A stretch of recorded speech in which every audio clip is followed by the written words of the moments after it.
नमस्कार, news at 10 में आप सभी का स्वागत। मैं हूं आपके साथ भावना नैयर। अगले 1 घंटे देश और दुनिया की बड़ी और अहम खबरों पर नजर डालेंगे, जिसमें बात होगी आज संविधान दिवस है। 26 नवंबर का दिन हमारे देश के संविधान को समर्पित है और ये दिन वही है जब 26 नवंबर 1949 को हमारे संविधान को अधिनियमित, अंगीकृत और आत्मार्पित किया गया था। और इसी के लिए केंद्र और राज्य सरकारें आज विभिन्न कार्यक्रम को आयोजन कर रही हैं। आपको बताएंगे कि क्या क्या कार्यक्रम आज आयोजित किए जा रहे हैं। इसके अलावा बात होगी उत्तर प्रदेश के संभल की। 2 दिन पहले भड़की हिंसा में आज तीसरा दिन किस तरीके से संभल का रहा है, क्या संभल संभल पाया है। जिस तरीके से संभल में उबाल हुआ उस पर सियासत भी अब गर्मा चुकी है। इसके अलावा बात दिल्ली के AQI की होगी, क्योंकि आज भी AQI 400 के पार दर्ज किया गया है। ऐसे में आगे ग्रैब 4 लागू किया जा चुका है और अब आगे क्या पाबंदियां हो सकती है, क्या ढिलाई बढ़ती जा रही है, इस पर भी लेंगे अपडेट, संवाददाताओं से लेंगे अपडेट। शुरुआत करते हैं न्यूज एट 10 की टॉप हेडलाइंस के साथ।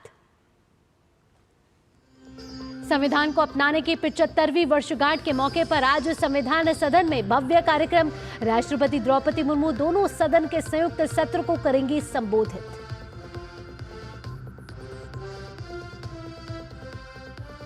प्रधानमंत्री नरेंद्र मोदी सुप्रीम कोर्ट में आयोजित संविधान दिवस समारोह में होंगे शामिल।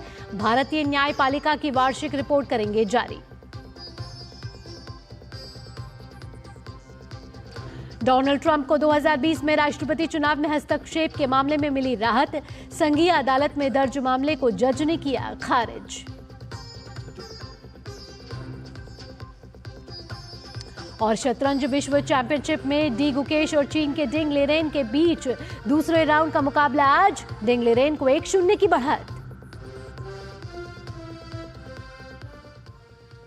न्यूज 10 की शुरुआत सबसे पहले बात करते हैं संविधान दिवस की।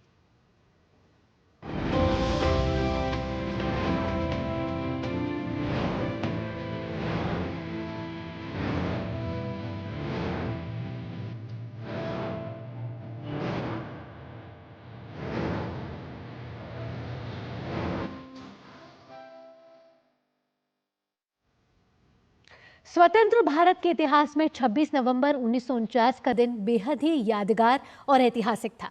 भारत के संविधान को अंगीकार किए जाने की 75वीं वर्षगांठ के मौके पर एक विशेष कार्यक्रम में आज राष्ट्रपति द्रौपदी मुर्मू, उपराष्ट्रपति जगदीप धनखड़ और प्रधानमंत्री नरेंद्र मोदी भाग लेंगे। यह कार्यक्रम संविधान सदन के ऐतिहासिक सेंट्रल हॉल में आयोजित किया जाएगा। इस अवसर पर एक स्मारक सिक्का और एक डाक टिकट भी जारी किया जाएगा। केंद्र सरकार ने साल भर चलने वाले ऐतिहासिक समारोह की शुरुआत की घोषणा कर दी है। आज से शुरू हो रहे समारोह को हमारा संविधान, हमारा स्वाभिमान की टैगलाइन दी गई है। हमारे देश के संविधान को अपनाए जाने के 75 साल पूरे हो रहे हैं। ये मौका न सिर्फ हमारे लोकतंत्र के परिपक्व होने की निशानी है, बल्कि दुनिया के समक्ष भारत की अखंडता और भविष्य की आकांक्षाओं के प्रति हमारी प्रतिबद्धता का भी प्रमाण है।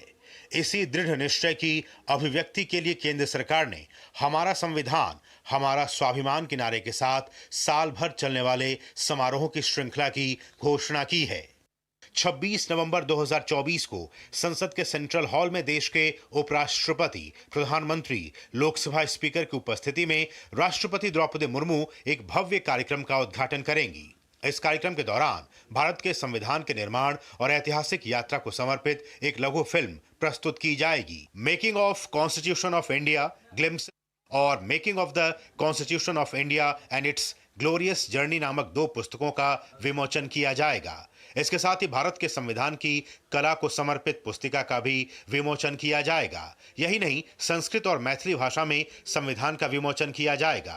कार्यक्रम के दौरान राष्ट्रपति के नेतृत्व में संसद के केंद्रीय हॉल में संविधान की प्रस्तावना का औपचारिक पाठ भी किया जाएगा। प्रधानमंत्री नरेंद्र मोदी ने कहा है कि हमारे संविधान की यात्रा का 75वें साल में प्रवेश अपने आप में लोकतंत्र के लिए एक बहुत ही उज्जवल अवसर है। संविधान निर्माण करते समय एक एक बिंदु पर बहुत विस्तार से बहस की है और तब जाकर के ऐसा उत्तम दस्तावेज हमें प्राप्त हुआ है। केंद्रीय कानून मंत्री अर्जुन राम मेघवाल ने कहा कि मोदी सरकार ने जहां पहली बार 26 नवंबर को संविधान दिवस मनाने का फैसला किया, वहीं संविधान निर्माता बाबा साहब भीमराव अंबेडकर को सम्मान देने का कार्य किया। वहीं केंद्रीय मंत्री किरेन रिजिजू ने कहा कि अगर यह संविधान इस रूप में नहीं मिलता तो भारत दुनिया का सबसे बड़ा लोकतांत्रिक देश नहीं बनता। केंद्रीय मंत्री गजेंद्र सिंह शेखावत ने कहा कि भारत का संविधान हम सबका स्वाभिमान है। बाबा साहब बी.आर. अम्बेडकर से जुड़े हुए स्थानों का विकास, ये भी नरेंद्र मोदी जी के इसी कालखंड में हुआ जिसको हम पंच तीर्थ कहते हैं। पार्लियामेंट ऑफ इंडिया में जो कॉन्स्टिट्यूंट असेंबली में जो उस समय जो लोग फाउंडिंग फादर्स हैं, मेकर्स ऑफ द कॉन्स्टिट्यूशन, सब लोग का योगदान है। भारत का संविधान लोकतंत्र, न्याय, समानता, स्वतंत्रता और बंधुत्व की मूर्त भावना को मूर्त रूप देने वाला एक जीवंत दस्तावेज है। पूरे साल चलने वाले कार्यक्रमों के तहत एक विशेष वेबसाइट बनाई गई है। इसमें संविधान सभा की बैठकों और पैनल रिपोर्ट का ब्यौरा होगा। दिल्ली से देवेंद्र रावत की रिपोर्ट, डीडी न्यूज। तो आज का दिन बेहद ही ऐतिहासिक है, बेहद ही महत्वपूर्ण है, क्योंकि आज ही का वो दिन है जब हम अपने अपने भारत के संविधान को अपनाया था। हमारे संवाददाता ऋषि कुमार हमारे साथ जुड़ गए ज़्यादा जानकारी के साथ। ऋषि, आपसे जानना चाहेंगे कि 7 दशकों से ये ज़्यादा की यात्रा बेहद ही ऐतिहासिक रही है, गौरवपूर्ण रही है और हमने कई लक्ष्यों को इसमें हासिल किया है। अब आगे की राह अगर हमें पकड़नी है और आगे प्रगति करनी है तो हमें संविधानवाद की संस्कृति को विकसित करना होगा और ये हम भारत के लोग ही कर सकते हैं।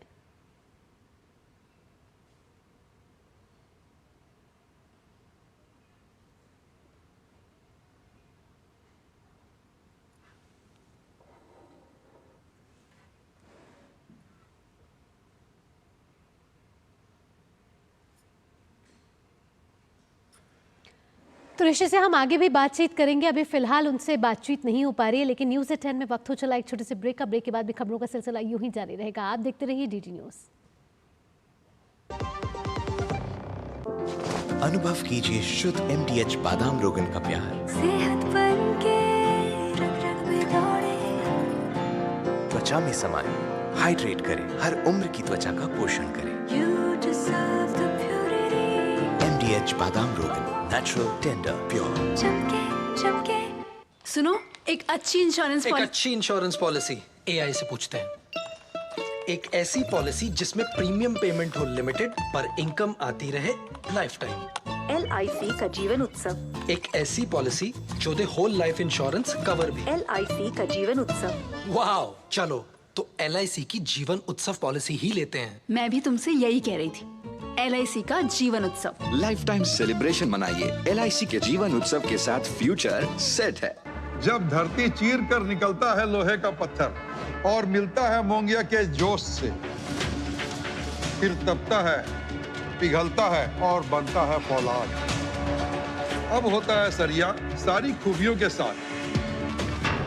मोंगिया स्टील, मजबूत देश का मजबूत सरिया। MDH का किचन किंग किचन में हो तो हम सब कुछ बना सकते हैं। बैंगन का भरता, आलू गोभी, भिंडी मसाला और भी बहुत कुछ। MDH। दिन भर की भाग दौड़ में जब छूट जाएं जरूरी खबरें, जब आप हो जल्दी में और जाननी हो हर खबर, जब फटाफट अंदाज में देखनी हो आपको तेज खबर, जब केवल आधे घंटे में जानना हो देश दुनिया का हाल, तब देखिए खबरों का हाई स्पीड शो एक्सप्रेस 100।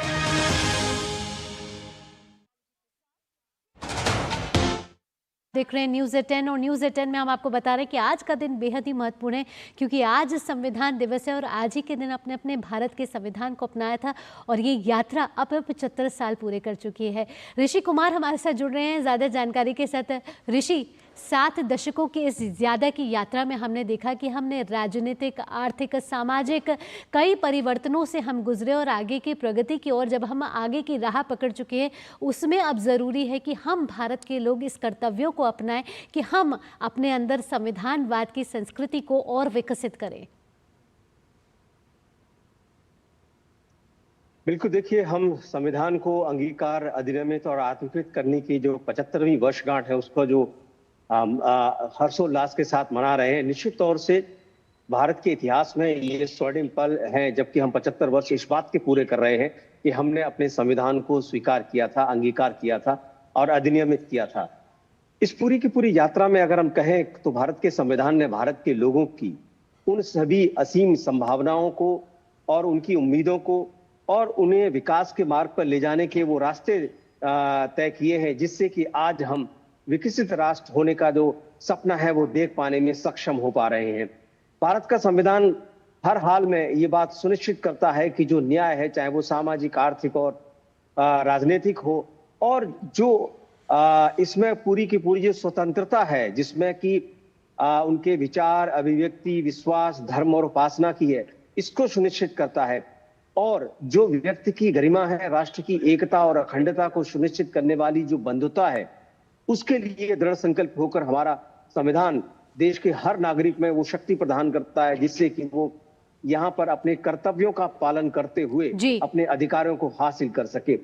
निश्चित तौर से आज जिस तरीके से 10:30 बजे से ये कार्यक्रम शुरू हो जाएगा संविधान के इस ऐतिहासिक भवन में, जिसमें कि केंद्रीय कक्ष के अंदर राष्ट्रपति द्रौपदी मुर्मू राष्ट्र को संबोधित करेंगी। वहां तमाम जो सांसद हैं, प्रधानमंत्री रहेंगे, उपराष्ट्रपति रहेंगे, और ये पूरा का पूरा जो आयोजन है इस उपलक्ष्य में कि डॉक्टर B.R. अम्बेडकर ने जो संविधान निर्माण में जो अपनी भूमिका निभाई थी, देश उनको भी शिद्दत से याद कर रहा है, क्योंकि संविधान ही एकमात्र ऐसा जरिया है जिससे हर आम व्यक्ति को वो अधिकार और वो देश से जुड़ने के अवसर प्रदान करता है, जिससे कि हम एक जिसे कहते हैं कि संप्रभु राष्ट्र के तौर पर आगे बढ़ते हैं। आज के दिन निश्चित तौर से पूरे देश में लोगों के बीच में इस बात को लेकर खुशी है कि हम एक समृद्ध विरासत को आगे लेते हुए बढ़ रहे हैं, जिसमें कि हमने देखा है कि अलग अलग विचारधाराओं की सरकारें हमने देखी हैं, अलग अलग पक्षों की विचार सरकारें हमने देखी हैं, और लोगों ने स्वतंत्र रूप से जिस समय पर हर वक्त में जो है अपने विचारों के माध्यम से, अपनी अभिव्यक्ति के माध्यम से और अपने जो उन्हें जो कर्तव्य और अधिकार मिले हैं, उन सब के माध्यम से देश को आगे बढ़ाने में जो उन्हें अवसर मिला है, और उनकी जो खुद की जो गरिमा है, उसका संरक्षण कहीं ना कहीं संविधान ने हर पल किया है। और हमारी जो कार्यपालिका है, न्यायपालिका है और विधायिका है, इन तीनों में जो सामंजस्य बनाने का काम भी संविधान ने सुनिश्चित किया था। आज हम उसी को रेखांकित करते हुए आगे बढ़ रहे हैं। निश्चित तौर से आज का जो अभिभाषण होगा, भाषण होगा, उसमें देखने वाली बात होगी कि राष्ट्रपति किन किन बिंदुओं को ज्यादा उजागर करती है। जी ऋषि, इस बार की टैगलाइन भी बहुत ही महत्वपूर्ण है, हमारा संविधान हमारा स्वाभिमान। ये यात्रा भी हमें गौरव से भर देती है। ऐसे में ऋषि, भारत जब संविधान से पहले था तो कुछ और था, जब भारत संविधान के बाद लागू हुआ तो एक नया भारत है। ऐसे में अब हमारे भारतीयों का कर्तव्य है कि हम जो संविधान में जिस तरीके से मौलिक अधिकारों की बात है, कर्तव्यों की बात है, उसको आगे लेके चलें। और ऐसे में हमको ये भी नहीं भूलना चाहिए कि बाबा साहब अम्बेडकर ने अपने आखिरी भाषण में कहा था कि अगर इसको लागू करने वाले लोग ठीक नहीं रहे तो ये महज एक कागज़ का पुलिंदा बनकर रह जाएगा। ऐसे में अब ये हमारा कर्तव्य और हमारी केंद्र और राज्य सरकारें मिलकर आगे बढ़ रही हैं और इसे में पदयात्रा भी निकाली जा रही है। बिल्कुल, देखिए जिस तरीके से संविधान को लेकर जो लोगों के बीच में जागरूकता बढ़ी है, अगर हम देखें तो आज के दिन हमने संविधान को अंगीकृत, अधिनियमित और आत्मवित तो किया, लेकिन लागू हमने जब 26 जनवरी को किया तो ये 2 महीने का जो वक्त है, उस समय भी देश के नेताओं ने इस बात को महसूस किया था कि देश के हर नागरिक के बीच में इस संविधान की जो बातें हैं वो पहुंचनी चाहिए। और इसका एक तो ट्रांसलेशन भी किया गया था इंग्लिश से हिंदी में, इस वजह से 2 महीने का वक्त लगा। तो ये जो पूरी की पूरी कहानी है, जिसमें हमने देखा है कि संविधान निर्माताओं ने लंबे बहस के बाद, तमाम जिस तरीके से केंद्रीय कक्ष में बहस होती थी, हर पक्ष के पास अवसर होता था, चाहे वो उस दौर के राधे रजवाड़े हों, चाहे वो वामपंथ हो, चाहे वो दक्षिणपंथ हो, हर पक्ष को उसमें सुना गया था। और उस समय ये जो हमारी एकता में विविधता की जो संकल्पना है, इसको पूरी तरीके से संविधान ने समाहित किया। और यही वजह है कि अब हम एक सफल राष्ट्र के रूप में पूरी दुनिया के सामने एक मजबूत लोकतंत्र को लेकर आगे बढ़ रहे हैं। आज पूरी दुनिया में ये उदाहरण दिया जाता है कि ऐसे ऐसे देश हैं जहां पर एक ही विचारधारा है, एक ही भाषा है, एक ही पंथ है, बावजूद इसके वहां पर जो डेमोक्रेसी है वो सरवाइव नहीं कर पाई। लेकिन भारत एकमात्र पूरी दुनिया का ऐसा देश है जिसके पास इतनी विविधताओं के बावजूद हमने अपने लोकतांत्रिक मूल्यों को सफलता से के साथ आगे बढ़ाया है और दिनों दिन हम इसे और मजबूत कर रहे हैं। और इसमें जो भूमिका है वो निश्चित तौर से सिर्फ और सिर्फ संविधान की है। आज हमारा हर एक कानून हमारा संविधान को लेकर ही आगे बढ़ता है और हमने देखा है संविधान में तमाम संशोधन भी, चूंकि हमारा संविधान दुनिया का सबसे बड़ा लिखित संविधान है और एक लचीला संविधान है जो कि लोकतांत्रिक मूल्यों को सबसे ज्यादा तरजीह देता है। हमारा संविधान कहता है कि संविधान में समय समय पर अगर संशोधन करने की जरूरत है तो वो किए जा सकते हैं, लेकिन जो संविधान की मूल आत्मा है वो हमेशा बनी रहनी चाहिए और जिसमें कि हमारी जो प्रीएम्बल है, जो हमारी प्रस्तावना है, वो हमारी मूल भावना को प्रदर्शित करती है। और इस बात को हमने सुप्रीम कोर्ट के आदेश के माध्यम से स्वीकार किया है। तो हम अपनी मूल भावनाओं में कभी भी बदलाव नहीं कर सकते, लेकिन हमें एक अच्छी गवर्नेंस और अच्छी विकास की यात्रा के लिए जहां जहां हमें बदलाव की जरूरत होती है, अच्छे कानून की लाने की जरूरत होती है। संविधान दिवस ऋषि सिर्फ राजनीतिक पार्टियों का जश्न मनाने का ही दिन नहीं है, ये जनता का पर्व है, ये गर्व का पर्व है कि हम इस देश के नागरिक हैं। ये पर्व इसका है कि हम इस एक आज़ाद भारत के आज़ाद नागरिक हैं और ऐसे में हमें अपने मौलिक अधिकारों और कर्तव्यों की जिम्मेदारी तो निभानी आगे पड़ेगी ही। ऐसे में ऋषि, इन तमाम जानकारियों के साथ आपका बहुत बहुत धन्यवाद। बढ़ते हैं आगे। भारत के संविधान को अपनाने के 75 वर्ष पूरे होने के महत्वपूर्ण अवसर पर प्रधानमंत्री नरेंद्र मोदी आज सर्वोच्च न्यायालय के प्रशासनिक भवन परिसर के सभागार में संविधान दिवस समारोह में भाग लेंगे। पीएम भारतीय न्यायपालिका की वार्षिक रिपोर्ट 2023-24 जारी करेंगे। इस अवसर पर वे वहां पर उपस्थित जनसमूह को भी संबोधित करेंगे। कार्यक्रम का आयोजन भारत के सर्वोच्च न्यायालय द्वारा किया जा रहा है। भारत के मुख्य न्यायाधीश और सर्वोच्च न्यायालय के अन्य न्यायाधीश भी इस कार्यक्रम में उपस्थित रहेंगे।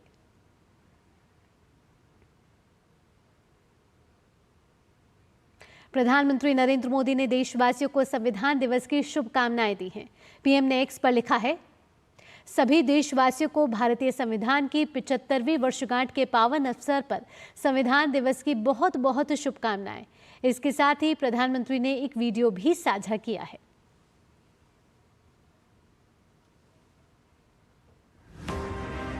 हमारा संविधान हमारी गाइडिंग लाइट है। ये सिर्फ अनेक धाराओं का संग्रह नहीं है। हमारा संविधान सहस्त्रों वर्ष की भारत की महान परंपरा, अखंड धारा, उस धारा की आधुनिक अभिव्यक्ति है।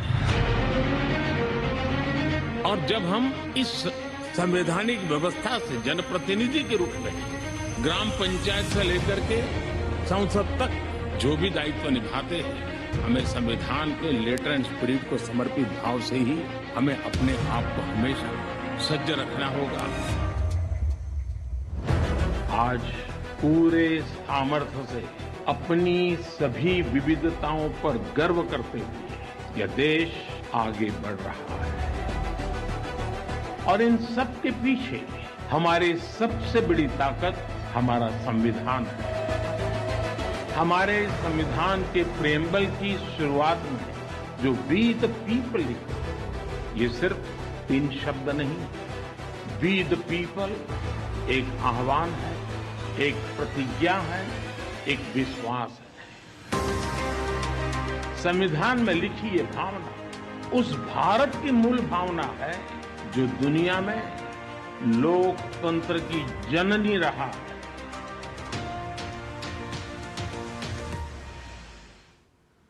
गृह मंत्री अमित शाह ने संविधान दिवस की हार्दिक शुभकामनाएं देते हुए कहा है कि आज भारत पूरे उत्साह से संविधान की 75वीं वर्षगांठ मना रहा है।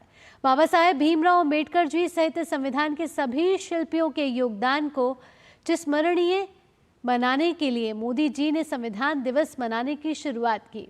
भारत जैसे विशाल देश के लोकतंत्र की शक्ति हमारा संविधान ही है, जो हर व्यक्ति के लिए न्याय और समान अधिकार सुनिश्चित कर राष्ट्रीय एकता और अखंडता का मंत्र देता है।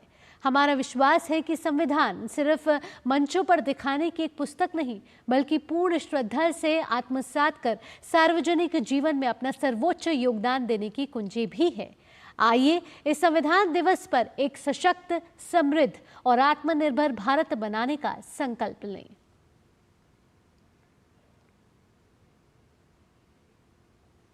न्यूज़ 10 में आगे बढ़ते हैं। BN राव भारत के उन काबिल सिविल सर्वेंट, न्यायविद और डिप्लोमैट्स में से एक थे जिन्होंने संविधान निर्माण में सबसे बेहतर, महत्वपूर्ण भूमिका निभाई।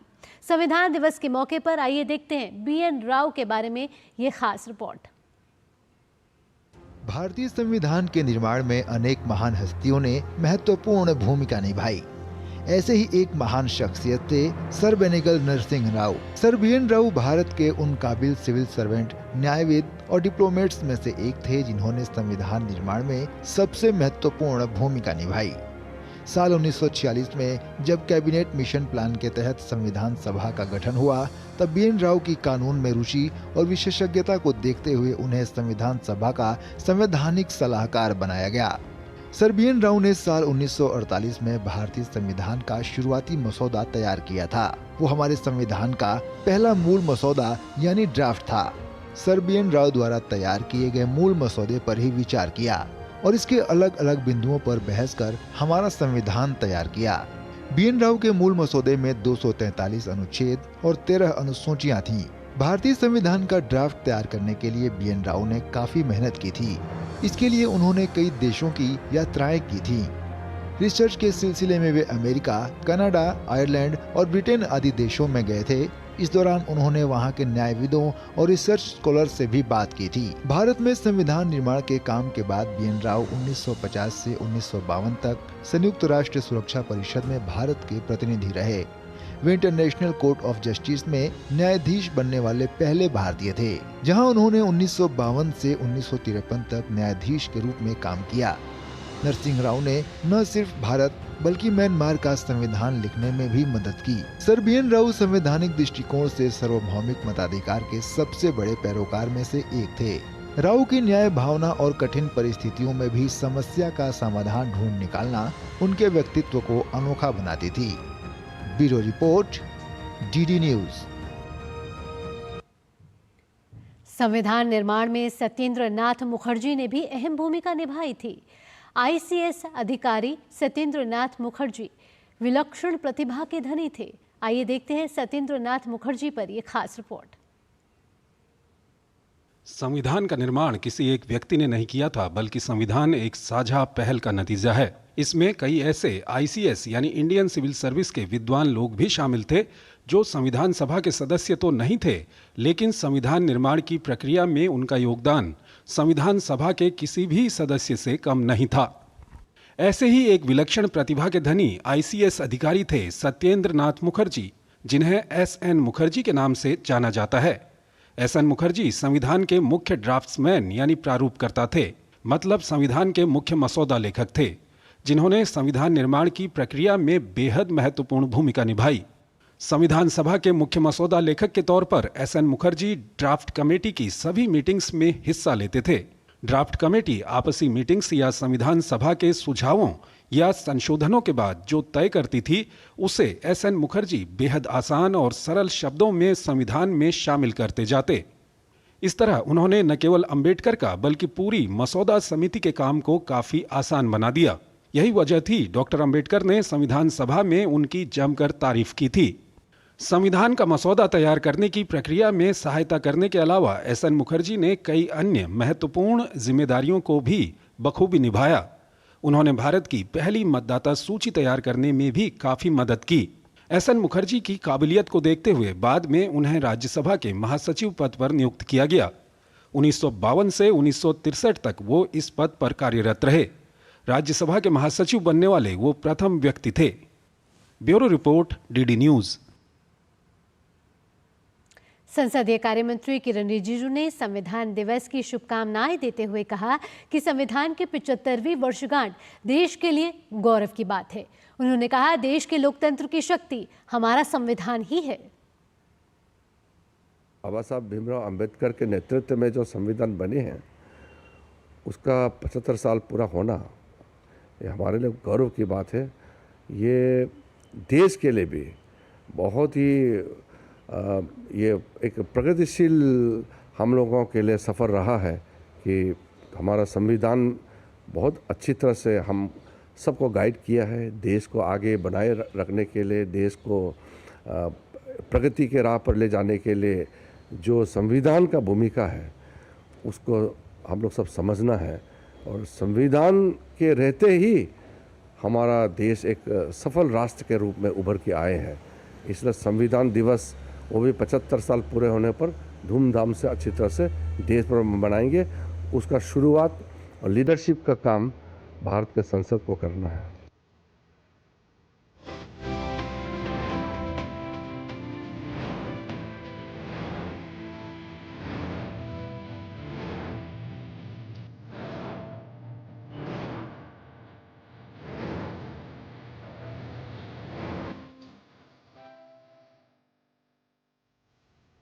और अब खबर उत्तर प्रदेश के संभल हिंसा से जुड़ी हुई। उत्तर प्रदेश के संभल में रविवार की सुबह जामा मस्जिद के सर्वे के दौरान भड़की हिंसा अब पूरी तरह नियंत्रण में है। हालांकि इलाके में बड़ी संख्या में सुरक्षा बल अब भी तैनात है। ताजा जानकारी के मुताबिक आज सपा का एक प्रतिनिधिमंडल संभल आ सकता है। सपा प्रतिनिधिमंडल में विधानसभा में नेता प्रतिपक्ष माता प्रसाद पांडे और विधान परिषद में नेता प्रतिपक्ष लाल बिहारी यादव की अध्यक्षता में संभल जाएगा। इसमें सांसद जावेद अली, हरिंदर मलिक, रुचि वीरा, जियाउर रहमान वर्क और नीरज मौर्य और साथ ही बरेली के जिला अध्यक्ष शिवचरण कश्यप शामिल रहेंगे। उत्तर प्रदेश के संभल में जामा मस्जिद के सर्वे के दौरान भड़की हिंसा के बाद अब स्थिति नियंत्रण में आ चुकी है। इसे देखते हुए संभल के असमौली, पवासा और नगर क्षेत्र में कक्षा नर्सरी से लेकर 12वीं तक के स्कूल आज से खोल दिए गए हैं। पुलिस और प्रशासन पूरी मुस्तैदी के साथ हालात पर नजर बनाए हुए है।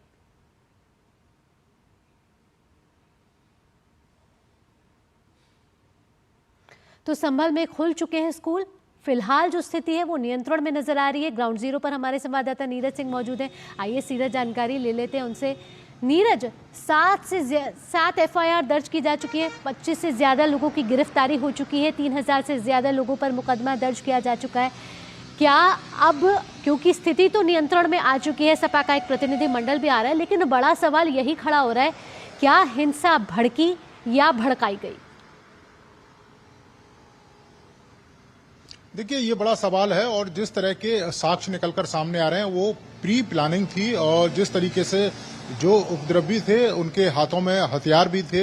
इसके अलावा आप देखें कि बड़े पैमाने पर वहां पर जो पत्थर हैं वो इकट्ठा करके रखे गए थे। इसके साथ साथ ही कुछ नकूले हथियार भी जो संभल पुलिस है उसने बरामद किए हैं। जिन लोगों को संभल पुलिस ने गिरफ्तार किया है उनके पास से हथियार भी बरामद हुए हैं। सपा का एक प्रतिनिधि मंडल आज संभल आने की बात कह रहा है, लेकिन जो संभल प्रशासन है उसने स्पष्ट कर दिया है कि किसी भी प्रतिनिधि मंडल को संभल में आने की अनुमति नहीं है, क्योंकि भारतीय न्याय संहिता की धारा 223 के तहत आदेश जारी किया हुआ है कि कोई भी बाहरी व्यक्ति या कोई भी एनजीओ या कोई भी राजनीतिक पार्टी से जुड़ा हुआ व्यक्ति संभल के अंदर नहीं आ सकता। जांच अभी चल रही है। आपने देखा भी है कि न्यायिक जो जांच है वो शुरू हो गई है। तमाम तरह के जो साक्ष्य हैं वो एकत्र किए जा रहे हैं। इलाके में जामा मस्जिद और उसके आसपास के इलाके में तनाव जरूर बना हुआ है और भारी मात्रा में जो पुलिस बल है वहां पर तैनात किया गया है। लेकिन संभल के दूर दराज के जो इलाके हैं, खासतौर से हम कह सकते हैं कि जो संभल की सीमाओं के पास जो इलाके हैं वहां पर स्कूलों को खोल दिया गया है ताकि जो बच्चे हैं वो अपनी पढ़ाई कर सकें, उनको नुकसान ना हो। जहां तक इंटरनेट का बात है तो इंटरनेट अभी संभल में बंद है मंगलवार तक के लिए। अब आज रात तक जो जिला प्रशासन है वो देखेगा क्या इंटरनेट को आगे भी बंद रखा जाए या फिर इंटरनेट सेवा को बहाल कर दिया जाए। हालांकि टेलीफोन जो सेवा है, जो कॉल सेवा है वो जारी है। आप मैसेज कर सकते हैं और किसी भी अपने परिचित को या किसी भी व्यक्ति को कॉल कर सकते हैं। दूसरी सबसे बड़ी बात है कि ड्रोन के माध्यम से पूरे संभल में जो जिला प्रशासन है वो निगाह रखे हुए है। करीब 2000 के आसपास ऐसे लोग आइडेंटिफाई करने की जो कोशिश है वो जिला प्रशासन कर रहा है जो इस हिंसा में शामिल थे, क्योंकि बड़ी संख्या में 30 से 40 के करीब पुलिसकर्मी भी इस हिंसा का शिकार हुए हैं, जिसमें कई की जो स्थिति है वो काफी कह सकते हैं कि गंभीर है। किसी के सिर में चोट आई है, किसी के पैर में चोट आई है, किसी के माथे पर पत्थर लगा है। तो ये तमाम स्थिति है, लेकिन अभी हम कह सकते हैं कि शांति बरकरार है। तनाव जरूर है लेकिन शांति है और भारी मात्रा में जो पुलिस फोर्स है वो संभल और उसके आसपास के जो संवेदनशील इलाके वहां पर तैनात किया गया है। जिला प्रशासन का ये कहना है कि अभी आइडेंटिफाइड लोगों को किया जा रहा है और जो भी इस हिंसा में शामिल है, क्योंकि जिस तरीके के साक्ष्य, जिस तरह की प्लानिंग वहां पर की गई, उससे ऐसा लग रहा है कि ये पहले से ही सुनियोजित था। और जैसे ही सर्वे की टीम पहुंची वहां पर नारे भी लगने शुरू हो गए। इसके बाद बड़ी संख्या में जो भीड़ है वो भी वहां पर आ गई और अचानक से पत्थरबाजी की घटना हुई, जिसमें पुलिस की गाड़ियां भी आपने जलती हुई देखी होंगी। जी, इसके साथ साथ क्या दहशतजदा जो दुकानदार हैं, क्या वो अपनी दुकानें खोल पाए हैं आज नीरज, क्योंकि आज जो तीसरा दिन है? देखिए, मस्जिद के आसपास कुछ दुकानें जरूर बंद हैं, लेकिन जो जरूरत की चीजों की दुकानें, चाहे हम मेडिकल शॉप की बात करें, दूध की जो दुकानों की बात करें, ये दुकानें धीरे धीरे खुल रही हैं। लेकिन मस्जिद और उसके आसपास जो दुकानें हैं वो अभी भी बंद हैं। लेकिन हम संभल शहर की बात करें, धीरे धीरे सामान्य स्थिति की ओर संभल जो शहर है वो लौट रहा है। मस्जिद और उसके आसपास के इलाकों में जरूर तनाव है और जो दुकानें वहां पर बंद हैं, लेकिन पूरे संभल में दुकानें खुली हुई हैं। यातायात सुचारू रूप से चल रहा है। संभल के जो सीमावर्ती इलाके हैं वहां पर जो स्कूल है वो भी खोल दिया गया है। मोबाइल की जो सेवा है वो बहाल है, लेकिन इंटरनेट की सेवा आज शाम तक के लिए रोकी गई है। अब शाम के बाद जो जिला प्रशासन है वो देखेगा कि क्या इस सेवा को बरकरार रखा जाए या बहाल करा जाए। दूसरी, हॉस्पिटल है, मेडिकल स्टोर है, जरूरत की चीजों की जो दुकान है वो खुली हुई है। किसी भी तरह की कोई परेशानी पूरे संभल शहर में देखने को नहीं मिल रही। इसके साथ साथ नीरज, हमने देखा कि जिन 7 FIR की बात की जा रही है उसमें जो FIR है उसमें कई सनसनीखेज खुलासे भी किए गए हैं। उसमें कई सपा के सांसद, साथ में सपा के विधायक के बेटे पर भी कई संगीन आरोप लगाए गए हैं कि हिंसा भड़काने की कोशिश की गई है उनकी तरफ से। देखिए, बिल्कुल आरोप लगाए गए हैं और जो पुलिस है वो तमाम जो साक्ष्य है वो भी प्रस्तुत कर रही है। मीडिया के सामने भी उन्होंने साक्ष्य प्रस्तुत किए हैं। सपा के सांसद का ये कहना कि जिस समय हिंसा हुई वो जिले में मौजूद नहीं थे। इस बात का भी जो जानकारी है वो संभल पुलिस ने दी है कि केवल उपस्थिति होना ही हिंसा में शामिल होना नहीं है, आप दूर बैठकर फोन करके भी भड़का सकते हैं। और ये तमाम जो साक्ष्य हैं वो मौजूद हैं पुलिस के पास। यही कारण है कि जो सांसद हैं और जो विधायक, उनके बेटे, उनका नाम FIR में। इसके साथ साथ ही पुलिस का ये भी कहना है कि बहुत सारे लोगों को जो पहचान है उनकी पहचान भी की जा रही है। 2000 के करीब लोग हैं जिनकी जो पहचान की जाने की जरूरत है। और यही कारण है कि आप देखें कि पुलिस ने अपील भी की है कि जिसके पास भी कोई जानकारी है, किसी के पास कोई वीडियो साक्ष्य है या कोई फोटो है, वो पुलिस से साझा कर सकता है। पुलिस उसका नाम गुप्त रखेगी और उसको समुचित इनाम भी दिया जाएगा। पुलिस का ये कहना है कि FIR भी आने वाले समय में और ज्यादा होंगी और गिरफ्तारियां भी जो 25 है आने वाले समय में और भी बढ़ सकती हैं। ठीक, तो संभल की स्थिति अभी नियंत्रण में है। स्कूल कॉलेज खोल दिए गए हैं, इंटरनेट अभी बैन है। फिलहाल जांच का दायरा आगे बढ़ रहा है। नीरज, तमाम जानकारियों के साथ आपका बहुत बहुत धन्यवाद। रुक रहे एक छोटे से ब्रेक के लिए न्यूज़ एट 10 में, लेकिन ब्रेक के बाद भी खबरों का सिलसिला यूं ही जारी रहेगा। आप देखते रहिए DD न्यूज़। अब आया असली स्वाद। अब आया स्वाद। जब स्वाद के पड़े हो लाले तो MDH का चंकी चाट मसाला डालें। MDH का चंकी चाट मसाला। MDH। मेरी पसंद। मेरी पसंद। मेरी पसंद। मेरी पसंद। हमारी पसंद। हम सबकी पसंद। मजबूत देश का मजबूत सरिया हो गया steel. Muthoot finance gold overdraft, ब्याज सिर्फ उतने ही दिन का भरिए जितने दिन पैसे इस्तेमाल कीजिए। आज ही कॉल कीजिए 1-800-313-1212। ब्रेक के बाद आपका स्वागत है। मुंबई पर 26/11 को हुए हमले की आज 16वीं बरसी है। साल 2008 में मुंबई में आज के दिन लश्कर-ए-तैयबा के प्रशिक्षित और भारी हथियारों से लैस 10 आतंकियों ने मुंबई की कई जगहों और प्रतिष्ठित इमारतों पर हमला किया। Leopold cafe, Chhatrapati Shivaji terminal और ताजमहल होटल में आतंकियों ने आतंक का खूनी खेल खेला। इस हमले में सुरक्षा बलों ने त्वरित कार्रवाई करते हुए 9 आतंकी मार गिराए और एक आतंकी कसाब को जिंदा पकड़ लिया, जिसे साल 2012 में फांसी दी गई। इस आतंकी हमले में कई पुलिसकर्मी शहीद हुए थे। मुंबई पर 26/11 को हुए हमले की 16वीं बरसी पर आतंकवादी हमले में जान गंवाने वाले लोगों को नमन किया गया है। अपने सोशल मीडिया प्लेटफॉर्म एक्स पर पोस्ट करके राष्ट्रपति द्रौपदी मुर्मू ने कहा कि 26 नवंबर 2008 को मुंबई में हुए कायरतापूर्ण आतंकवादी हमलों की बरसी पर मैं पूरे देश के साथ उन बहादुरों को श्रद्धांजलि अर्पित करती हूं जिन्होंने अपनी जान गंवाई और उनके परिवारों के साथ एकजुटता व्यक्त करती हूं। एक कृतज्ञ राष्ट्र अपने बहादुर सुरक्षा कर्मियों को सलाम कर रहा है जिन्होंने हमारे लोगों की रक्षा करते हुए अपना सर्वोच्च बलिदान दिया। आज यह दोहराने का भी दिन है कि भारत आतंकवाद को उसके सभी रूपों में हराने के लिए दृढ़ता से प्रतिबद्ध है।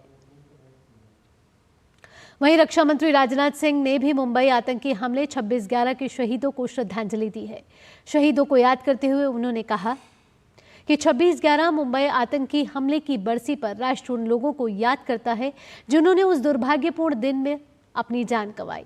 हम उन सुरक्षा कर्मियों को श्रद्धांजलि देते हैं जिन्होंने अत्यंत साहस के साथ लड़ाई लड़ी और अपने कर्तव्य का पालन करते हुए सर्वोच्च बलिदान दिया। महाराष्ट्र के राज्यपाल सीपी राधाकृष्णन ने 26/11 मुंबई आतंकी हमले के शहीदों को श्रद्धांजलि दी। मुंबई के पुलिस शहीद स्मारक पर आयोजित मुंबई आतंकी हमले की 16वीं बरसी के अवसर पर मुख्यमंत्री एकनाथ शिंदे और उप मुख्यमंत्री देवेंद्र फडणवीस और अजीत पवार के साथ ही कई अन्य गणमान्यों ने भी शहीदों को पुष्पांजलि अर्पित की।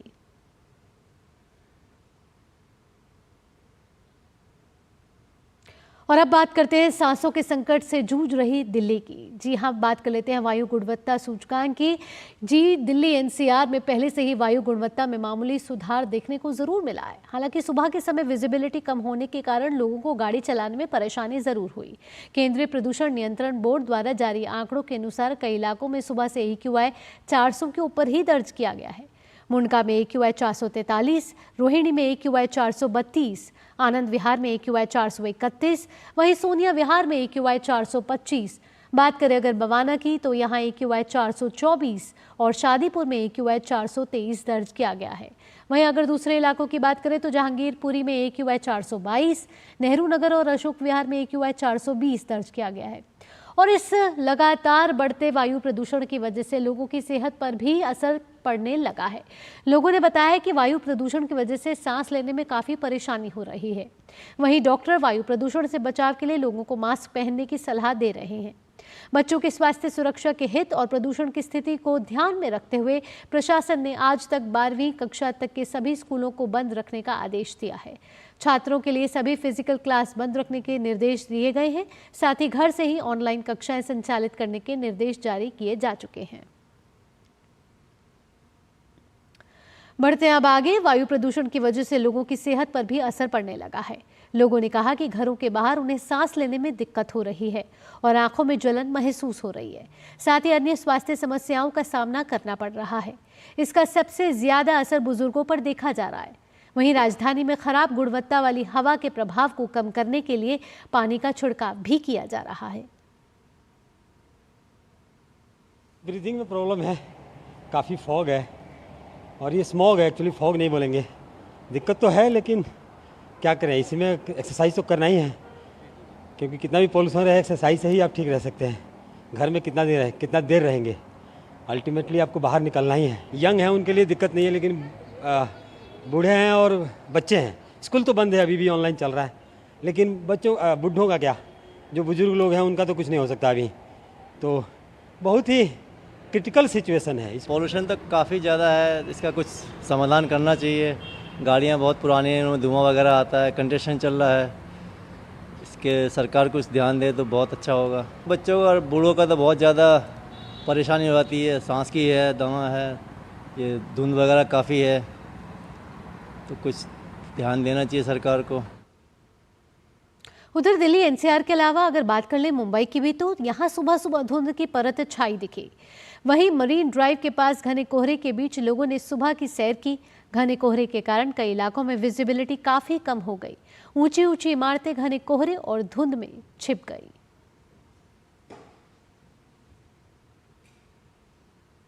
खबर मध्य प्रदेश से आ रही है। मध्य प्रदेश के मुरैना में आधी रात को एक विस्फोट में 3 मकान ढह गए। इस हादसे में 2 लोगों की मौत हो गई है। पूरे घटनाक्रम में एसपी मुरैना ने कहा है कि राठौर कॉलोनी में रात 12 बजे एक ब्लास्ट की सूचना मिली जिसमें 2 घर पूरी तरह से क्षतिग्रस्त हो गए हैं। घटना के कारण का भी पता नहीं चल पाया है। हादसे में 2 लोगों की मौत के साथ 4 से 5 लोगों के घायल होने की खबर है। बचाव अभियान अभी चल रहा है।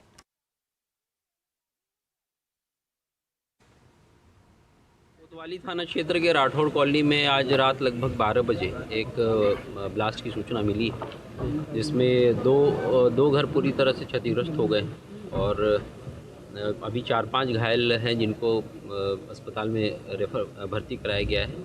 2 डेथ्स हैं जिनकी पुष्टि हुई है, 2 महिलाएं हैं जिनकी मृत्यु हुई है मलबे में दबने के कारण। अभी हमारा रेस्क्यू ऑपरेशन चल रहा है और डिटेल्स अभी जैसे ही सामने आते तो हम लोग अकॉर्डिंगली अपडेट करेंगे। अब बात गोवा में चल रहे भारत अंतर्राष्ट्रीय फिल्म महोत्सव की, यानी कि इफी की। इफी 2024 के मंच पर दुनिया भर से जुड़े सिने प्रेमियों और छात्रों को अवसर मिला सिनेमा उद्योग के शीर्ष विशेषज्ञों से रूबरू होने का। मास्टर क्लासेस के जरिए जहां शीर्ष कलाकारों ने अपने संघर्ष और अनुभव दर्शकों से साझा किए, तो वहीं उन्हें सिनेमा के विभिन्न आयामों से भी परिचित कराया गया।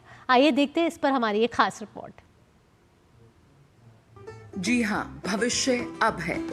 55वां भारतीय अंतर्राष्ट्रीय फिल्म महोत्सव देश भर के युवा फिल्मकारों की प्रतिभा, रचनात्मकता और उनके फिल्म निर्माण का जुनून सामने लाकर भारतीय सिनेमा का उज्जवल भविष्य दर्शा रहा है। सूचना और प्रसारण मंत्रालय ने सिनेमा के छात्रों को सिनेमाई शिल्प और कहानी कहने में उत्कृष्टता से परिचित कराने के महत्व को समझते हुए NFDC के माध्यम से इस प्रतिष्ठित फिल्म महोत्सव में लगभग 350 फिल्में प्रदर्शित की और संचार छात्रों को इन्हें देखने का अवसर दिया। सुपरस्टार नागार्जुन ने अपने पिता की विरासत और उनकी यादों को साझा किया। When I was very young, when we were all very young, all my siblings and myself, it really never dawned upon us because he was so ordinary, normal father at home, and he would come, treat us with compassion, and I don't ever remember him shouting at me. Surviving film industry, the hard truths nobody tells you. इस master class में शिरकत की जैकी भगनानी और राकुलप्रीत सिंह ने। राकुलप्रीत ने इस मौके पर अपने दम पर फिल्म इंडस्ट्री में अपना नाम कमाने और अपनी संघर्ष भरे सफर को साझा किया। The good part of it is that your success feels like your own. Yes. I think even though it's a long journey, I feel great about it because all the decisions, good, bad, ugly, are all your own. Character and actor, the power of nuance, mastering the unseen. इस master class के लिए दर्शकों के बीच पहुंचे मनोज बाजपेयी। अपनी जमीन और जड़ों से जुड़े मनोज बाजपेयी ने दर्शकों के साथ अपने कनेक्ट को साझा किया। If I'm going to be keeping my car window black, how I'm going to be close to the people? How I'm going to understand what they are going through?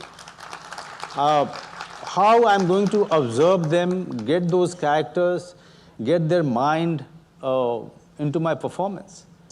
आवारा ही सही, अरे बोल राधा बोल, संगम होगा के नहीं कभी नहीं। सेंटिनरी स्पेशल इफी 2024 में राज कपूर साहब के काम और उनके जीवन का जश्न मनाया जा रहा है। द ग्रेटेस्ट शोमैन की जीवन से जुड़ी अनछुए पहलुओं को साझा करने पहुंचे उनके पोते Ranbir Kapoor. I think of Mr. Raj Kapoor is after he made Mera Naam Joker, which was a colossal disaster. He lost so much of money, his house was mortgaged, and I hear so many stories from my family what was happening at that time. He had the courage to make a film with newcomers. A 50-year-old man making a film for the youth.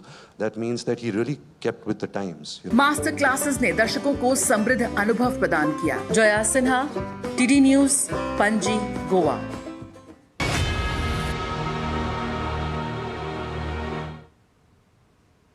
और पंचम गोवा से ही हमारी संवाददाता जया सिन्हा हमारे साथ जुड़ गई हैं। सीधा रुख करते हैं जया का। जया, चूंकि अब 3 दिन बाकी हैं, 28 को इसकी क्लोजिंग हो जाएगी। ऐसे में अब तक हमने देखा कि कई दिग्गज कलाकारों ने मास्टर क्लासेस की और सफलता का मंत्र दिया। आगे आने वाले दिनों में क्या गतिविधियां रहने वाली है? बिल्कुल, जैसा कि आपने कहा कि सिर्फ 3 दिन बाकी हैं और इसलिए अब पुरस्कारों की बात यहां पर होनी शुरू हो गई है। गोल्डन पीकॉक, सिल्वर पीकॉक किसकी झोली में जाएगा, ये बड़ा सवाल है। गोवा के अंतर्राष्ट्रीय फिल्म महोत्सव की जो इंटरनेशनल ज्यूरी है, यानी कि अंतर्राष्ट्रीय कंपटीशन सेक्शन, उसमें दुनिया भर से 15 फिल्में इस वक्त कंपीट कर रही हैं, जिसमें 3 भारतीय फिल्में भी शामिल हैं।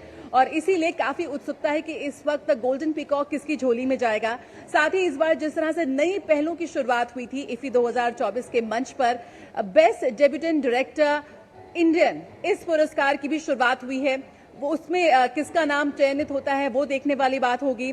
सर्वश्रेष्ठ ओटीटी वेब सीरीज का पुरस्कार किसकी झोली में जाएगा उसमें देखने की बात होगी। और लगातार यहाँ पर फिल्मों की स्क्रीनिंग, करीब 80 से ज्यादा देश है उनकी फिल्में यहाँ पर प्रदर्शित की जा रही हैं। साथ ही भारत के छोटे छोटे दूर गांवों से जिस तरह से बेहद खूबसूरत कहानियां आज हमारे बीच आ रही हैं, उनकी भी झलक साफ तौर पर दिख रही है इफी 2024 के मंच पर। इस वक्त बहुत सुबह सुबह का समय है, लेकिन हम देख सकते हैं कि यहाँ पर फिल्मों की जो स्क्रीनिंग है उसकी शुरुआत हो चुकी है। ये पूरा जो इफी का प्रांगण है, जहाँ पर अलग अलग फिल्मों के पोस्टर आप देख सकते हैं, अलग अलग स्टॉल्स यहाँ पर लगाए गए हैं, जहाँ पर दिन भर विभिन्न गतिविधियां होती रहती हैं। इस वक्त मैं आपको बताऊं कि यहाँ पर जो भारत का पहला अपना ओटीटी प्लेटफॉर्म वेव्स लॉन्च हुआ है, उसका भी आप यहाँ पे स्टॉल कियोस्क देख सकते हैं। और आप देख सकते हैं कितनी उत्सुकता है लोगों के बीच में कि सुबह सुबह लोग यहाँ पहुंचे हुए हैं। किस तरह से ओटीटी प्लेटफॉर्म की जो रीच है भारत के, वो आज हमारे गांव तक पहुंच रही है। और एंटरटेनमेंट की एक नई लहर, यानी कि आप अपने संपूर्ण परिवार के साथ बैठकर एक से बढ़कर एक शानदार कंटेंट देख सकते हैं। इसी वादे के साथ वेव्स ओटीटी का लॉन्च हुआ है इफी 2024 के मंच पर। और यहाँ पर खासतौर पर ये वेव्स का जो स्टॉल है, यहाँ पर और भी है, नेटफ्लिक्स है और बाकी ओटीटी प्लेटफॉर्म्स भी अपने कहानी और कंटेंट को लेकर पहुंचे हुए हैं। लेकिन जिस तरह की भीड़ और उत्सुकता लोगों की नजर आ रही है वेव्स पर, वो देखने वाली बात है। और साथ ही जो कंटेंट है, आज भारत किस तरह से कहानियों का देश है, जो हमारी फिल्में हैं वो वैश्विक मंच पर जा रही हैं, लेकिन तकनीक के मामले में भी हम किसी से कम नहीं हैं। और यही वजह है कि जो नए ट्रेंड्स हैं इस वक्त फिल्म मेकिंग में, सिनेमा के विभिन्न आयाम जो हैं वो भी हम यहाँ देखने को मिल रहे हैं। और मास्टर क्लास की झलक आपने देखी हमारी स्पेशल रिपोर्ट में, जहां पर दर्शकों को सीधा मौका मिल रहा है हमारे सिनेमा के दिग्गज कलाकारों से रूबरू होने का। तो सिनेमा का जश्न मनाया जा रहा है इस समय इफी में, सिनेमा के हर आयाम पर चर्चा की जा रही है। जया, इन सभी जानकारियों के साथ आपका बहुत बहुत धन्यवाद। खेल से जुड़ी खबरों का रुख कर लेते हैं। सिंगापुर में खेली जा रही शतरंज विश्व चैंपियनशिप में भारत के डी गुकेश और चीन के जिंग लिरेन के बीच आज दूसरे राउंड का मुकाबला खेला जाएगा। इससे पहले सोमवार को खेले गए पहले दौर के मैच में डी गुकेश को हार का सामना करना पड़ा था। मौजूदा चैंपियन जिंग लिरेन ने विश्व शतरंज चैंपियनशिप के बेहद दबाव वाले पहले मुकाबले में सोमवार को उन्हें हरा दिया। काले मोरे में खेलते हुए लिरेन ने 14 बाजियों के मुकाबले में शुरुआती बढ़त बना ली है। और अब बात कर लेते हैं यूएफए चैंपियंस लीग की, जहां आज देर रात बायर्न म्यूनिख का सामना पेरिस सेंट जर्मेन से होगा। पीएसजी की टीम लीग में 25वें स्थान पर मौजूद है, जबकि वहां बायर्न की टीम 17वें स्थान पर है। हालांकि इस मुकाबले में दबाव दोनों ही टीमों पर है। बायर्न की टीम को लीग में एस्टन विला और बार्सिलोना के हाथों हार मिली है, वहीं पीएसजी की टीम को अपने पिछले मैच में एटलेटिको मैड्रिड के हाथों 2-1 से हार का सामना करना पड़ा। वहीं बार्सिलोना की टीम भी आज देर रात मैदान पर पेश करेगी चुनौती। टीम का ब्रिस्ट से होगा मुकाबला। दोनों टीमें इस मुकाबले को लेकर तैयार हैं और दोनों को उम्मीद है कि वे एक दूसरे को कड़ी चुनौती देने में कामयाब होंगे। इसी के साथ न्यूज़ 10 में इतना ही। देश और दुनिया की बड़ी और अहम खबरों के लिए आप देखते रहिए डीडी न्यूज़। मुझे दीजिए अनुमति। नमस्कार।